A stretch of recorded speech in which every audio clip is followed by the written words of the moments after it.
శ్రీ సచ్చిదానంద సద్గురు సాయినాథ్ మహారాజ్ కి జై.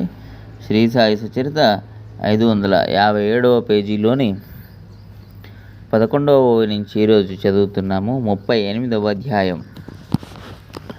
ప్రతి యుగంలో మోక్ష ప్రాప్తికి మానవులు చేయవలసిన ప్రమాణ సిద్ధమైన ధర్మాలను, సాధనాలను శాస్త్రాలలో చెప్పారు. అవి కృతయుగంలో తపస్సు, త్రేతయుగంలో జ్ఞానం, ద్వాపర యుగంలో యజ్ఞం, కలియుగంలో దానం.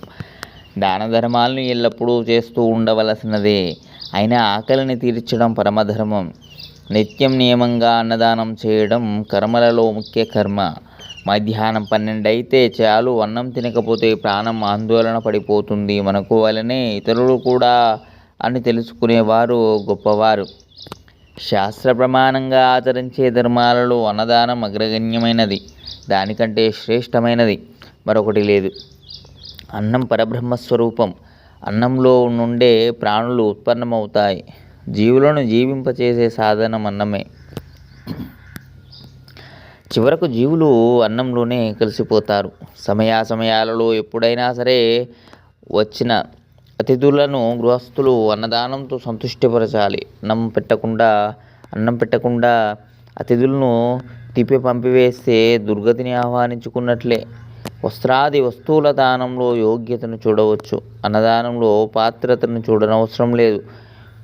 ఎవరు ఎప్పుడు గుమ్మం వద్దకు వచ్చినా సరే వారికి అన్నం పెట్టకుండా అనాదరం చేయడం మంచిది కాదు. వేదాలలో అన్నదాన మహత్వాన్ని చెప్పారు.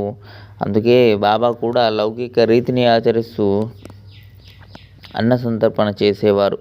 చంద్రుడు లేని తారల వలె, పథకం లేని హారం వలె ధనదానం లేదా ఇతర దానాలు ఎన్ని చేసినా అన్నదానం లేకుండా అవి సంపూర్ణం కావు.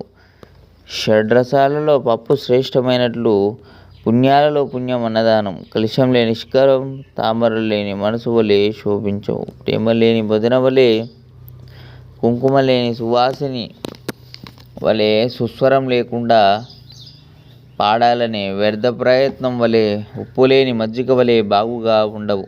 రోగులకు, శక్తిహీనులకు, గుడ్డి, కుంటి, చెవిటి వారికి, దీనులకు ముందుగా అన్నం పెట్టాలి. వారి తర్వాతనే ఆప్తులకు, బంధుమిత్రులకు పెట్టాలి. ఇప్పుడు జిజ్ఞాసుల ప్రీతి కోసం మరియు శ్రోతలకు తెలియచేయడానికి బాబా యొక్క వంట పాత్ర గురించి చెప్పడానికి ప్రయత్నిస్తాను. 24వ నుంచి మరో వీడియోలో చదువుకుందాం. సచ్చిదానంద సద్గురు సాయినాథ్ మహారాజ్ కి జై. లోకా సమస్త సుఖినో భవంతు. శాంతి శాంతి శాంతి.